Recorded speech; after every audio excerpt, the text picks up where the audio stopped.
My name is Brielle Montgomery and I'm 32 years old. I never thought I'd become the kind of person who secretly follows her father after a funeral, but grief makes strangers of us all. When I saw Dad toss that wooden box into the river, the same handcrafted box my sister Amelia treasured, something inside me broke. The papers that floated to the surface before sinking revealed fragments of my sister's handwriting. What my father was desperately trying to destroy would ultimately tear our entire family apart. Before I tell you my story, I'd love to know where you're watching from. If family secrets and justice served as your kind of content, hit that like button and subscribe to join our storytelling community. The truth about what my father did changed everything I thought I knew about loyalty and blood ties, and I promise you won't see the ending coming. I grew up in a pristine colonial-style home in Westchester County, New York, with manicured lawns and a reputation to match. To outsiders, the Montgomery family was the epitome of American success. Dad was a respected neurosurgeon. Mom ran a thriving interior design business, and my older sister Amelia was the golden child who excelled at everything. Then there was me, Brielle, 4 years younger and perpetually in Amelia's shadow. From childhood, I learned that our family operated under unspoken rules. Rule number 1, appearance matters above all else. Rule number 2, family loyalty is non-negotiable. Rule number 3, never question Dad. Dr. Richard Montgomery's word was essentially law in our household, his perfectionism extending from the operating room to our dinner table. He demanded excellence, and Amelia delivered it effortlessly. Valedictorian concert pianist, Yale graduate, and then following in his footsteps to medical school. I took a different path. While I maintained good grades, I was drawn to journalism and storytelling, much to Dad's disappointment. Writers observe life, while doctors save it, he'd often remark. Mom would squeeze my hand under the table, her silent support never quite enough to counterbalance Dad's disapproval. Still, we functioned as a unit with holiday photos showing 4 smiling faces and summer vacations meticulously documented in albums that Mom kept in chronological order in the living room bookcase. Amelia and I shared a complicated relationship. She was my protector against Dad's criticism, but also my greatest competition for parental attention. As children, we'd stay up late, whispering secrets in our shared bedroom. As adults, those confidences became less frequent, replaced by obligatory monthly calls and holiday gatherings. Yet, underneath the growing distance, I believed we maintained an unbreakable bond. When she called me 3 months before her death, her voice uncharacteristically shaky, I dropped everything to meet her at our old spot by the lake. "I've discovered something, Brie," she said, using my childhood nickname for the first time in years. "I need to verify some things first, but I'll need your help, your investigative skills." She clutched a small wooden box, the same one Dad would later throw into the river. "If anything happens to me, this has everything you need to know." I laughed nervously. "You sound like you're in a spy movie, Ames." "What's going on?" She shook her head, her eyes darting around the deserted lakeside. "Just promise me you'll help if I ask. No questions asked." Of course, I promised, concern building in my chest. "But you're scaring me." She squeezed my hand. "I'm probably overreacting." "But Dad." She stopped herself, took a deep breath. "Never mind. I'll call you when I know more." That call never came. 3 weeks later, I received a different call from Mom, hysterical, saying that Amelia had been found dead in her apartment from an apparent overdose. The sister, who had never so much as taken recreational drugs in college, had supposedly injected herself with a lethal dose of fentanyl. The shock was overwhelming. The disbelief absolute. At the funeral, Dad was stoic, Mom was medicated into a functioning state, and I was numb. I watched Dad deliver a moving eulogy about his brilliant daughter whose life was cut tragically short, his voice never wavering. I searched his face for genuine grief, but saw only the same controlled expression he wore during difficult consultations with patients' families. When the service ended and mourners gathered at our family home, I noticed Dad slip away. Some instinct, or perhaps the memory of Amelia's mysterious warning, prompted me to follow him. He drove to the river that ran through the back of our property, the same river where Amelia and I had spent countless summer days skipping stones. In his hands was the wooden box, Amelia's box. Without hesitation, he tossed it into the rushing current. But the box broke upon impact, with a partially submerged rock, and papers spilled out, floating momentarily on the surface. I caught glimpses of what looked like medical documents, photographs, and Amelia's distinctive handwriting before they disappeared beneath the dark water. Dad watched until everything vanished, then walked back to his car, never noticing me hidden among the trees. That night, as guests offered condolences and casseroles, I made a decision. I would find out what was in that box. I would discover what Amelia had learned. I owed her that much. What I didn't realize was that my investigation would unearth secrets that would forever change my understanding of family, loyalty, and justice. The day after the funeral, while my parents retreated into their private grieving rituals, Dad back at the hospital and Mom locked in her studio with her pills, I began my search for answers. My first stop was Amelia's apartment, which the police had already processed and released back to the family. Dad had mentioned hiring cleaners to empty it by the end of the week, so my window was narrow. The apartment felt like a museum to my sister's interrupted life. Her medical textbooks were still open on the dining table, a half-finished cup of tea sitting beside them. Her calendar showed appointments for the following week. Nothing about the scene suggested someone planning to end their life. I started methodically going through her belongings, unsure what I was looking for, but certain I would recognize it when I found it. In her bedroom closet, hidden behind a row of precisely hung dresses, I found a small safe.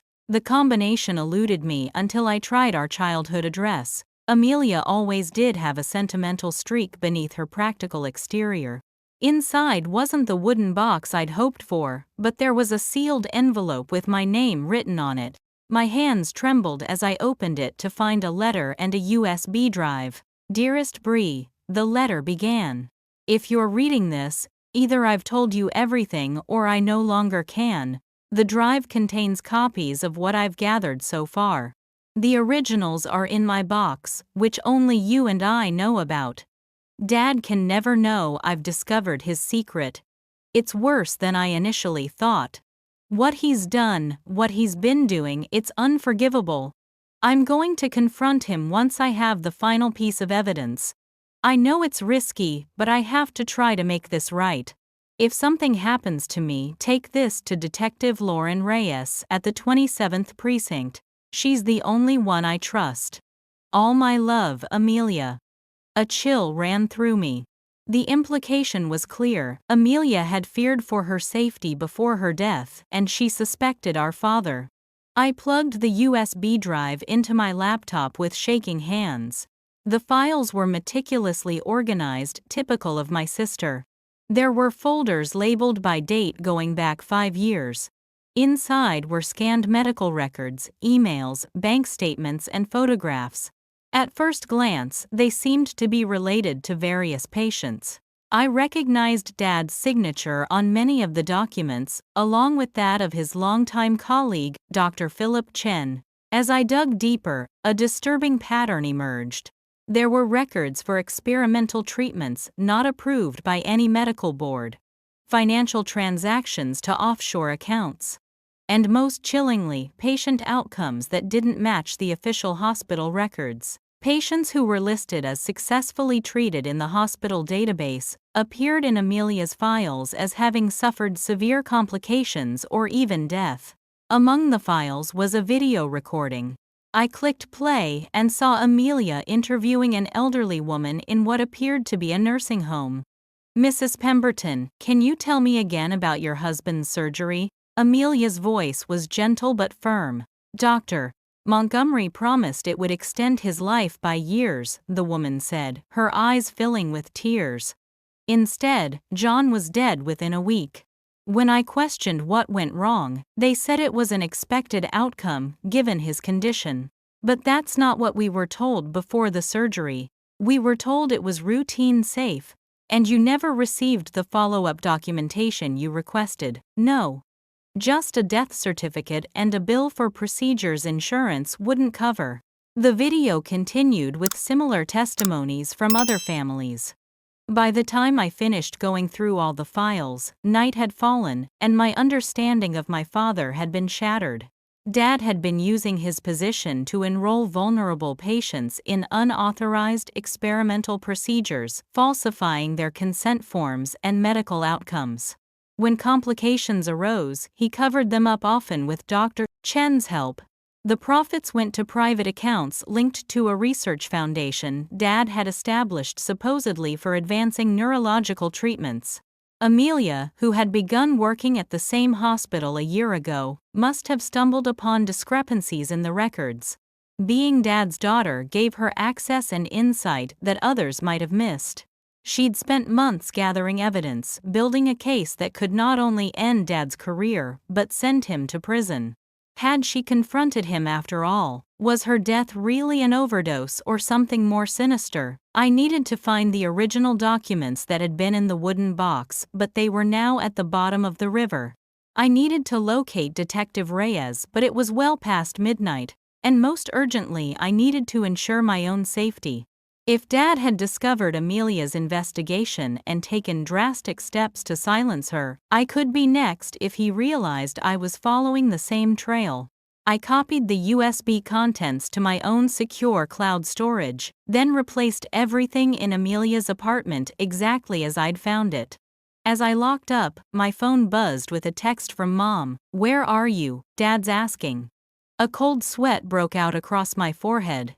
I typed back, "Just saying goodbye to Amelia's place. Heading home soon." The reply came almost instantly. "Come straight home. Your father wants to talk to you about the will." As I drove back to my parents' house, my mind raced. Could I face Dad now, knowing what I knew? Could I hide my suspicions long enough to continue investigating? The weight of Amelia's final request pressed heavily on my shoulders as I pulled into the driveway where Dad's silhouette waited behind the living room curtains. The house felt oppressive as I walked through the front door. Family photos lining the hallway now seemed like props in an elaborate performance we'd all been staging for years. Dad sat in his leather armchair, a glass of scotch in hand, while Mom perched on the edge of the sofa, her fingers nervously twisting her wedding ring. "There she is," Dad said, his voice carrying that familiar, authoritative tone that had shaped my childhood. I was beginning to worry. I managed what I hoped was a convincing smile. "Sorry, lost track of time at Amelia's place. Find anything interesting?" The question seemed casual, but his eyes were sharp, assessing. "Just memories," I said, my heart pounding so loudly I was certain they could hear it. "It's still hard to believe she's gone." Dad nodded solemnly. "That's actually what I wanted to discuss. The lawyer called today about Amelia's will. She's left you something specific, her research notes and medical journals. He'll be delivering them tomorrow. I thought you should know." Research notes. Was this her backup plan? Had Amelia anticipated that her box might be compromised and taken additional precautions? "That's thoughtful of her," I said, struggling to keep my voice steady. "Though I'm not sure how much I'll understand of her medical research." "Yes, well, she always did think you had an investigative mind," Dad replied, swirling his scotch. Something in the way he emphasized investigative made my skin crawl. "Perhaps you'll discover a story in there. Isn't that what you journalists are always looking for?" A big break, Mom cut in, her voice slightly slurred from whatever medication she was on. "Richard, please. Brielle just lost her sister. This isn't the time to criticize her career choices." Dad waved a dismissive hand. "Of course. My apologies." He leaned forward.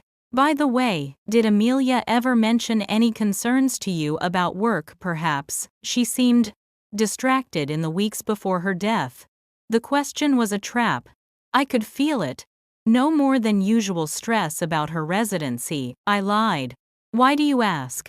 No reason, he said, leaning back. Just trying to make sense of things. It's hard to reconcile the daughter I knew with someone who would turn to drugs. I still don't believe it, I said, unable to stop myself. Amelia would never take fentanyl. She was terrified of addiction after seeing what happened to her college roommate. A flash of something annoyance worry crossed Dad's face before he composed himself. Grief can drive people to uncharacteristic behaviors, Brielle. Even the strongest among us have breaking points. The irony of his statement wasn't lost on me. How many breaking points had he created for others with his unethical experiments? I excused myself shortly after claiming exhaustion. In my childhood bedroom, I sat with my back against the locked door, trying to process everything. The files on the USB drive had painted a damning picture, but I needed more concrete evidence before I could approach Detective Reyes. Without the original documents from the wooden box, it would be my word against that of a highly respected neurosurgeon. Early the next morning, I slipped out before my parents awoke and drove to the river. The water level had dropped slightly overnight, exposing more of the rocky riverbed. I spent hours searching along the banks downstream from where Dad had thrown the box, but found nothing except a few splintered pieces of wood that might have been part of the box itself. As I was about to give up, my phone rang an unknown number. "Is this Brielle Montgomery?" a woman's voice asked when I answered. "Yes, who's this detective?" "Lauren Reyes. Your sister mentioned you might contact me. I think we should talk." My heart skipped. "How did you get my number?" "Amelia left a sealed envelope with my name on it at the precinct. Inside was a letter instructing me to call you if anything happened to her. I've been investigating her death, and certain aspects don't add up to a simple overdose." We agreed to meet at a coffee shop in the city, well away from my father's sphere of influence. Detective Reyes was in her 40s with intelligent eyes that missed nothing, and a no-nonsense demeanor that immediately put me at ease.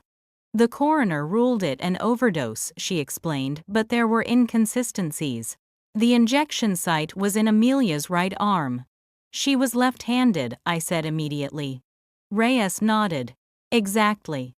There were also bruises on her wrists and a minor defensive wound on her palm that the initial examination overlooked. It's not enough to overturn the ruling without more evidence, but it's enough to keep asking questions." I told her about the wooden box, the USB drive, and what I'd discovered in Amelia's files. As I spoke, Reyes took detailed notes.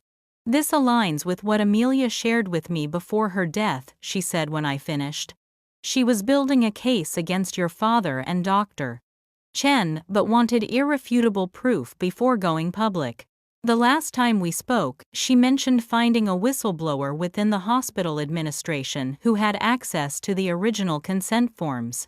Did she tell you who it was?" "No. She was protecting them. But she was excited, said it was the missing piece she needed. And then she died," I said quietly. Reyes reached across the table and squeezed my hand. "I want to be clear, Brielle. What you're suggesting, that your father might be involved in your sister's death, is an extraordinary accusation against a man with an impeccable reputation. We need solid evidence." "I understand. What about the files on the USB? They're compelling but could be argued as circumstantial without the originals. Your father's lawyers would claim they were altered." I felt a wave of despair. "So even though we both believe Amelia was murdered, there's nothing we can do?" "I didn't say that," Reyes replied, a determined glint in her eye. "I said we need more evidence. And I think I know where to start looking."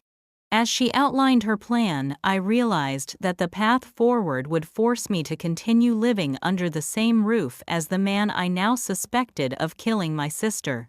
I would need to smile at family dinners, accept his condolences, and pretend I wasn't investigating him, all while working with Reyes to uncover the truth. The double life would be exhausting and dangerous. But for Amelia, I would do it. For justice, I would risk it. And for the families of patients who had suffered at my father's hands, I would see this through to the end, whatever the cost to the Montgomery name. The next 2 weeks became an elaborate performance where I played the grieving sister by day and determined investigator by night.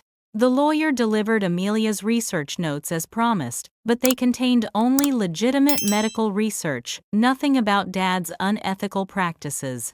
Either Amelia had kept that information separate, or someone had sanitized the materials before they reached me. Detective Reyes and I established a secure communication system using an encrypted messaging app and meeting in different locations each time to avoid creating a pattern. Together we identified 3 key objectives: locate Amelia's whistleblower, recover any surviving evidence from the river, and gather new proof of Dad's ongoing experimental procedures. You need to get close to Dr. Chen, Reyes advised during one of our clandestine meetings.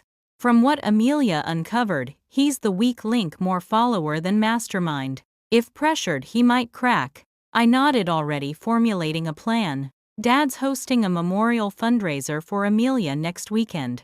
They're establishing a scholarship in her name at the medical school. Chen will definitely be there. Perfect opportunity. Just be careful. Your father's clearly suspicious of you already. She wasn't wrong. Since our conversation about Amelia's will, Dad had been watching me closely. He'd call randomly throughout the day to check where I was. He'd question why I was spending so much time in the city. Once I returned from meeting Reyes to find him in my bedroom, supposedly dropping off laundry, though my laptop had been moved slightly from where I'd left it. Mom, meanwhile, was sinking deeper into medicated grief. I wanted to confide in her, to have an ally within the house, but her loyalty to Dad had never wavered in 35 years of marriage. I couldn't risk it. The day before the fundraiser, I made a breakthrough. While Dad was at the hospital and Mom was at her therapy appointment, I searched their home office.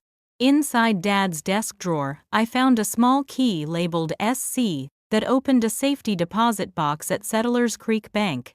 Dad had no legitimate accounts there according to his financial records that I'd accessed online, which meant this was likely where he kept sensitive materials he wanted separate from family finances. I photographed the key and sent it to Reyes, who promised to get a warrant. But we both knew it would take time, and there was no guarantee the evidence we sought would be there.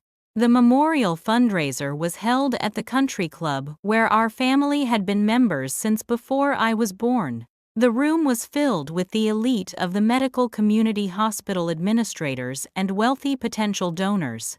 I wore a black dress that had belonged to Amelia, a deliberate choice that wasn't lost on Dad. "You look remarkably like her tonight," he said, as I approached him and Dr. Chen, who was nervously fidgeting with his champagne glass. "Thank you," I replied, forcing a sad smile. I thought it appropriate for the occasion. I turned to Dr. Chen. "It's good to see you again, Doctor. Amelia always spoke highly of working with you." Chen's eyes darted briefly to Dad before he responded.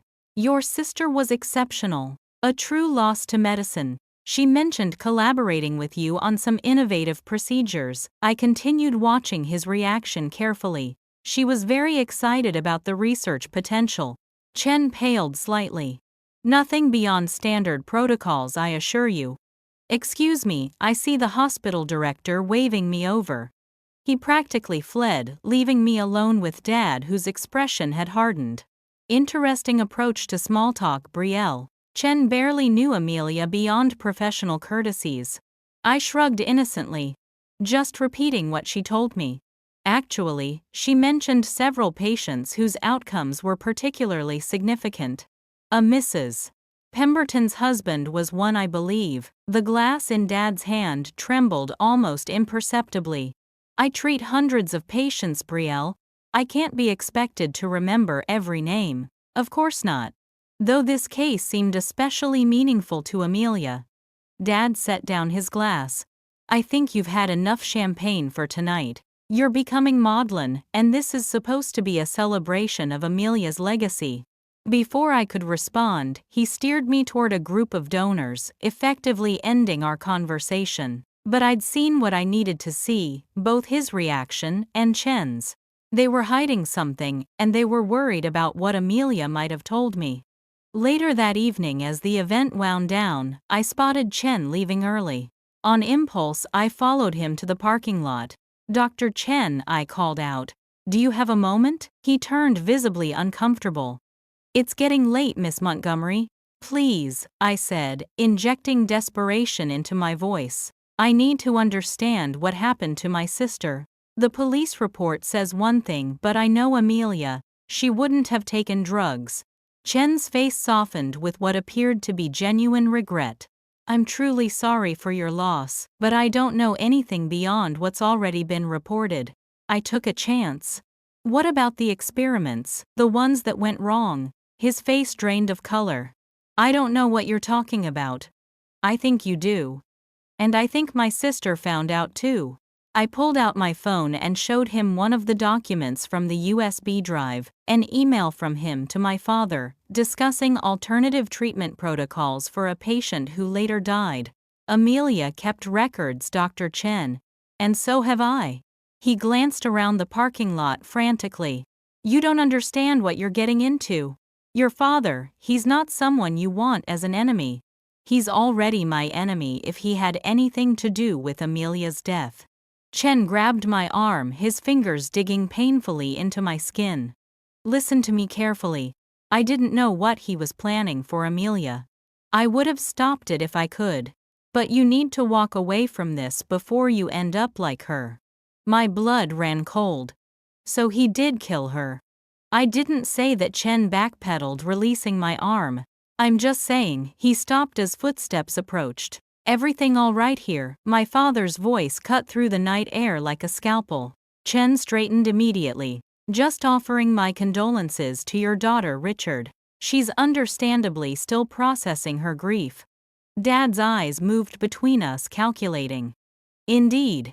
Brielle has always had a flair for the dramatic. Come, dear, your mother's looking for you." I had no choice but to follow him back inside, but Chen's reaction had confirmed my worst fears. Dad was responsible for Amelia's death, and Chen knew it. The question now was whether Chen would be willing to testify, or if he was too frightened of what my father might do. As we walked back to the country club, Dad's hand on my shoulder felt like a threat. "You know," he said conversationally, "your sister also had a habit of asking too many questions. It didn't end well for her." I froze mid-step, shocked by the blatant admission. Dad continued walking as if he hadn't just implied murdering his own daughter. That night I couldn't sleep. Every creak of the house, every shadow seemed menacing. I texted Reyes, "Need to meet immediately." Chen confirmed suspicions. Dad made veiled threat. Her response was swift, "Don't go home again. Come to the safe house address I'm sending. Warrant for safety deposit box expedited for tomorrow morning." I packed a small bag, taking only essentials and Amelia's USB drive. As I was about to slip out, my bedroom door opened. I whirled around expecting to see Dad, but it was Mom, more lucid than I'd seen her in weeks. "Where are you going at this hour?" she asked, eyeing my bag. I considered lying but decided on a partial truth. "I can't stay here anymore, Mom. Not with the memories. I need space." She studied my face. "This isn't about memories. It's about your father, isn't it?" My silence was answer enough. Mom sighed deeply. "Amelia came to me first, you know. Before she died. She showed me some of what she'd found." I gasped. "You knew? All this time you knew what Dad was doing? What he did to Amelia?" I suspected. She corrected her voice, barely above a whisper. "But I chose not to see. It's easier that way, Brielle. Safer." "How can you say that? After what he did to your daughter, to patients who trusted him." Tears filled her eyes. "Because I'm a coward. But you and Amelia were always braver than me." She reached into the pocket of her robe and pulled out a small key. "This opens a storage locker at Central Station. Number 742.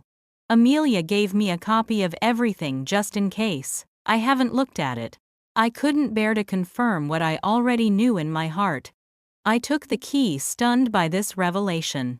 "Mom, come with me. We can both testify against him." She shook her head sadly. "I can't. But I won't stop you either." She leaned forward and kissed my cheek. "Be careful. Your father won't give up his reputation without a fight. He'd sacrifice anything, anyone to protect it." As I drove away from my childhood home, possibly for the last time, I felt a strange mix of terror and determination. The storage locker could contain the evidence we needed to finally bring Dad to justice. But if he realized what I was doing, what Mom had done, none of us would be safe. "I've come this far for you, Amelia," I thought as I headed toward Detective Reyes, and whatever awaited at Central Station tomorrow would bring either justice or greater danger. Either way, there was no turning back now. I know we're at a critical point in the story, and I can see you're on the edge of your seat. Before we continue to the next shocking revelation, I'd love to hear where you're watching from. Has anyone in your family ever kept a secret that changed everything when revealed? Drop a comment below, hit that like button, and make sure you're subscribed, because what happens next in this family drama is something you absolutely won't want to miss. The truth about what was really in that wooden box is about to change everything. I arrived at the safe house, a modest apartment in a nondescript building on the outskirts of the city, shortly after midnight. Detective Reyes was waiting along with another officer she introduced as her partner, Detective Morales. The apartment was sparsely furnished but secure, with reinforced doors and windows that couldn't be seen from the street. "You made the right call," leaving Reyes said as she checked the blinds for the third time. "If your father really did kill Amelia and suspects you know you're in danger." I showed her the storage locker key. "My mother gave me this." Apparently, Amelia gave her copies of everything as insurance. Reyes's eyes widened. "Your mother knew," she suspected but didn't want to confirm it. Classic denial. The realization of my mother's complicity through inaction was still a fresh wound. "She won't testify against him if that's what you're hoping." "One problem at a time," Reyes replied. "First thing tomorrow we check that locker. For now, try to get some rest." Rest was impossible. I spent the night reviewing all the evidence we had so far, searching for patterns or clues I might have missed. By dawn, my eyes were burning, but my resolve was stronger than ever. We headed to Central Station as early as possible. The storage locker was in a neglected corner of the station's basement, the kind of place most people would walk past without noticing. With trembling hands, I inserted the key and turned it. The locker contained a waterproof document case identical to the one Dad had used for our family's important papers. Inside were meticulous copies of everything I'd seen on the USB drive, plus additional documents, patient consent forms with signatures that didn't match their other medical records, internal memos discussing ways to disguise experimental procedures as standard care, and most damning of all, a detailed accounting of payments from pharmaceutical companies to my father for off-the-books trials of drugs that hadn't passed FDA approval. "This is incredible," Morales whispered, leafing through the papers. She documented everything. But the true bombshell was a flash drive taped to the inside lid of the case labeled "Simply Proof." We hurried back to the safe house to view its contents. The drive contained video recordings. The first showed Amelia confronting our father in his office. "I know what you've been doing," she said, her voice steady despite the tremor in her hands. "The experimental surgeries. The falsified consent. The deaths you've covered up." Dad's response was chillingly calm. "You don't understand the bigger picture, Amelia. These advancements will save countless lives in the future. A few sacrifices now are justified by the greater good." Sacrifices. These were people, Dad, people who trusted you, people who were terminal anyway. I gave them a chance, however small, at contributing to something meaningful. Without their knowledge or consent. That's not your decision to make. I'm reporting this to the medical board. All of it. Dad's expression darkened. I've spent 30 years building this practice, this reputation. I won't let you destroy it with your misguided moral crusade. It's not misguided to expect doctors to do no harm, Amelia shot back. You taught me that. And now, I'm teaching you something else. Loyalty. Family comes first, Amelia. Always. The recording ended there, but it was followed by several more, Amelia interviewing former nurses who had quit after witnessing irregularities, family members of deceased patients, and even a pharmaceutical rep who admitted to knowing the unauthorized trials. The final video was dated the day before Amelia died. She sat alone in what appeared to be her apartment, looking directly into the camera. If you're watching this, something's happened to me. Dad knows I've been gathering evidence. He's threatened me indirectly several times, but yesterday he was explicit. Either I destroy everything I've collected and forget what I know, or there will be consequences. I've hidden copies of everything in multiple locations. Brielle knows about some of them. Mom has this one. Detective Reyes has enough to start an investigation. She paused, taking a deep breath. I don't think he'll actually hurt me. He's my father. But if I'm wrong, if you're watching this because I can no longer speak for myself, then know that Richard Montgomery is responsible, and know that I don't regret exposing the truth, even at this cost. Tears streamed down my face as my sister's final testimony ended. She had known the risk, she had faced it anyway. And it had cost her everything. This is enough, Reyes said decisively. We can get a warrant for your father's arrest today. But will it be enough to convict him, I asked? For both the medical crimes and Amelia's murder, Morales looked less certain. The medical ethics violations and fraud are solid. The murder will be harder to prove without direct evidence connecting him to the scene or the fentanyl. What about Chen, I suggested. He practically admitted knowing about Amelia's death. If we can get him to flip on Dad, it's worth a shot, Reyes agreed. But your father's likely watching him closely now that he knows you've been asking questions. We spent the rest of the morning planning our approach. Reyes would secure the arrest warrant for the medical crimes, while Morales set up surveillance on Chen. I would stay in the safe house, away from my father's reach. Around noon, Reyes received confirmation that the judge had signed the warrant. Officers were on their way to the hospital to arrest my father. A weight lifted from my shoulders, it was finally happening. Amelia would have justice. Then my phone rang. The hospital's number. Against Reyes's advice, I answered. Brielle, it's Philip Chen. His voice was hushed, urgent. I need to speak with you immediately.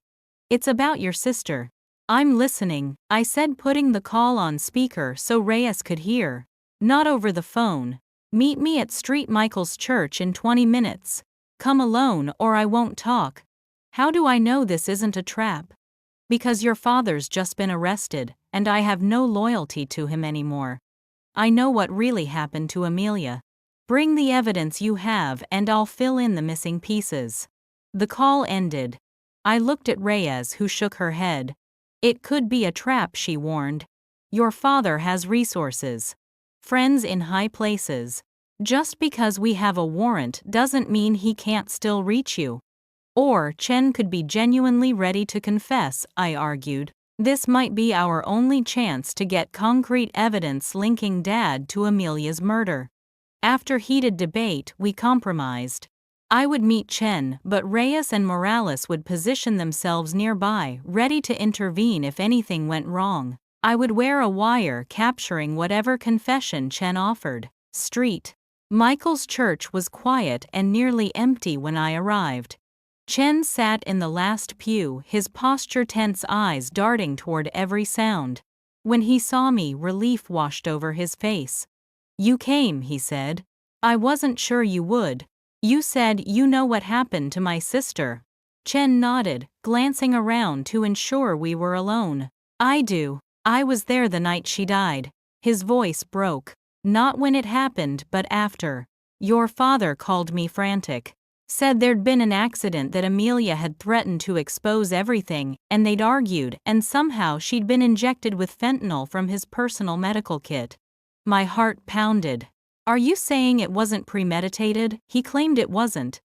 Said they struggled and the syringe discharged accidentally. Chen looked down at his hands. But I don't believe him. Richard doesn't make accidents, especially not convenient ones, that silence the biggest threat to his career. Why are you telling me this now? Why not when she died? Fear, he admitted shamefully, and self-preservation. I'm complicit in the experimental procedures, Brielle. I'll likely face charges myself. But I never signed up for murder, and I can't live with this secret anymore. Will you testify? Tell a jury what you've told me. Yes, he said firmly. It's time this ended. Your father's reign of medical terror, the deaths he's caused, Amelia was right to expose it all. As Chen detailed everything he knew about both the medical crimes and the night of Amelia's death, I felt a strange combination of vindication and devastation. My sister's killer would face justice, but nothing would bring her back. And our family, the Montgomery name that Dad had been so desperate to protect, would forever be associated with his crimes. When we left the church, Reyes arrested Chen on the spot, not as a setup but because his confession had implicated him in multiple crimes. However, with his cooperation as a witness against my father, she assured him the prosecutor would consider a reduced sentence. The trial of Dr. Richard Montgomery became the medical scandal of the decade. News outlets covered every detail from the fraudulent experiments to Amelia's murder. Dad maintained his innocence throughout, claiming Chen was lying to save himself, and that Amelia's death was either suicide or an accidental overdose. I testified about following him to the river, about the wooden box and the documents it contained. Mom, to everyone's surprise, also took the stand, revealing that she had suspected Dad's unethical practices for years, but had been too afraid to confront him. Her testimony about his controlling behavior and subtle threats helped establish his character for the jury. The prosecution built a methodical case presenting the mountain of evidence Amelia had collected, along with Chen's testimony and statements from hospital staff who had observed irregularities but feared reporting them. Former patients and families of those who had died shared heartbreaking stories of trust betrayed.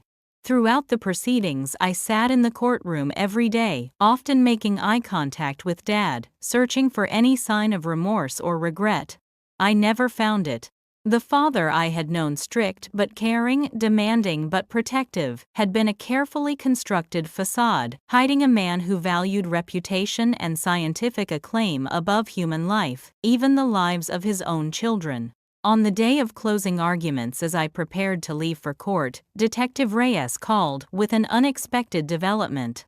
The dive team, which had been searching the river intermittently since the investigation began, had finally recovered pieces of the wooden box and some of its water-damaged contents. Most of the papers are ruined, she explained, but there was something else in the box, something your father probably didn't know about. A voice recorder in a waterproof case. My pulse quickened. What's on it? We're not sure yet. The lab's working to extract the data now. If we're lucky, it might be the final nail in your father's coffin. In court that afternoon, the prosecutor requested a brief delay to examine new evidence. When proceedings resumed the following day, he played the recovered recording for the stunned courtroom. It was Amelia's voice, clearly secretly recording a conversation with our father in what sounded like his home office. I've given you every opportunity to end this humanely, Dad's voice said. Turn over all copies of your so-called evidence, sign a confidentiality agreement, and we move forward as a family. And if I refuse, Amelia challenged, then I'll have no choice but to protect everything I've built, even if that means hurting me, your own daughter. There was a pause before Dad responded, his voice chillingly calm. You stopped being my daughter the moment you chose strangers over family loyalty. Those strangers were your patients, people who trusted you, people who signed consent forms understanding the risks. Consent forms you falsified. They had no idea what you were really doing. Semantics, Dad dismissed. The work is important. Groundbreaking. History won't care about a few misleading documents.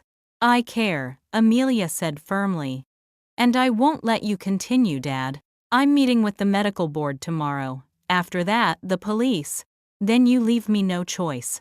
There was a sound of movement, a struggle, Amelia's panicked voice. What are you doing, Dad? Stop! The recording cut off abruptly. The courtroom sat in stunned silence. The defense attorney looked physically ill, and my father, for the first time since his arrest, showed emotion, rage burning in his eyes as he stared at me across the courtroom, as if Amelia's final damning evidence was somehow my fault. The jury deliberated for less than 4 hours before returning with their verdict guilty on all counts, including first-degree murder. Dad was sentenced to life imprisonment without the possibility of parole, plus additional consecutive sentences for the medical crimes. As he was led from the courtroom, he looked back at me one last time. I did it for this family, he said, as if that explained or excused everything. Everything I ever did was for this family. I stood my ground, meeting his gaze. No, Dad, you did it for yourself. And now you've destroyed the family you claimed to protect. In the aftermath, the Montgomery family name became synonymous with medical malpractice and murder. The hospital established a victims fund for families affected by Dad's experiments. Chen received a reduced sentence in exchange for his testimony and cooperation in identifying all victims. Mom checked herself into a residential treatment facility to address her dependency on prescription medication and the trauma of having been married to a monster for over 3 decades. And I was left to rebuild a life shattered by revelations no one should ever have to face about their own father. I channeled my investigative skills into a new purpose, starting a nonprofit dedicated to patient advocacy and medical ethics oversight. Amelia's legacy would not be the tragic way she died, but the courage with which she stood up for what was right, even when it cost her everything. 6 months after the trial ended, I returned to the river where it had all begun, where Dad had tried to destroy the evidence of his crimes. Standing on the bank, watching the water flow past, I finally allowed myself to fully grieve, not just for Amelia, but for the family I thought I had, for the father I'd once admired, and for the innocence lost, when I discovered that the greatest monster in my life had been the man who should have protected me most. As I prepared to leave, something caught my eye, a glint of metal among the rocks at the river's edge. I waded in and retrieved a small silver key that had somehow survived the current. It was engraved with Amelia's initials, A.M. Though it likely opened nothing important, perhaps just her diary or a piece of jewelry, I kept it as a reminder. Some secrets are meant to stay buried, but others demand to be unearthed, no matter how painful the process. Amelia had understood that. Now so did I. 1 year after my father's conviction, I stood before Amelia's grave, placing fresh flowers beside her headstone. The marble was elegant but simple, just as she would have wanted. Amelia Montgomery, it read. Daughter, sister, healer. Justice was her final gift. In that year, my life had transformed completely. The nonprofit I founded, the Amelia Project, had already helped expose 3 other cases of medical malpractice across the country. My investigative background, combined with my personal experience, made me an effective advocate for patients' rights. I had purpose now, a way to honor Amelia's sacrifice while ensuring it wasn't in vain. Mom had emerged from treatment stronger than I'd ever seen her. She sold the family home, neither of us could bear to live there anymore, and moved to a small coastal town where nobody knew the Montgomery name. We spoke weekly, rebuilding a relationship that had been strained by decades of my father's controlling influence. The wooden box that had started it all became a symbol in my mind of secrets revealed, of truth that refuses to stay submerged, of justice that may be delayed but ultimately cannot be denied. Whenever I faced obstacles in my advocacy work, I thought of that box breaking against the rocks, releasing its contents to the current that eventually carried them back to light. After leaving the cemetery, I drove to the riverside spot where I'd watched my father attempt to destroy Amelia's evidence. I came here often to think, to remember, to find strength in difficult moments. Today, as the sun set over the water, I felt Amelia's presence more strongly than ever, not as a ghost or supernatural visitation, but as the enduring impact of her courage on my life and the lives of countless patients who would now receive ethical care because of her stand. "We did it, Ames," I whispered to the flowing water. "We brought him to justice, together." And somewhere, I like to think she heard me. What about you? Has anyone in your family ever stood up for what's right, even when it was difficult? Or have you ever discovered a family secret that changed everything you thought you knew? Share your experiences in the comments below. And if this story of justice and family betrayal touched you, please hit that like button, subscribe to my channel for more true stories like this one, and share with someone who might need to hear that the truth, no matter how painful, eventually finds its way to the surface. Thank you for joining me on this journey, and remember, family isn't just about blood, it's about truth, respect, and doing what's right even when it hurts.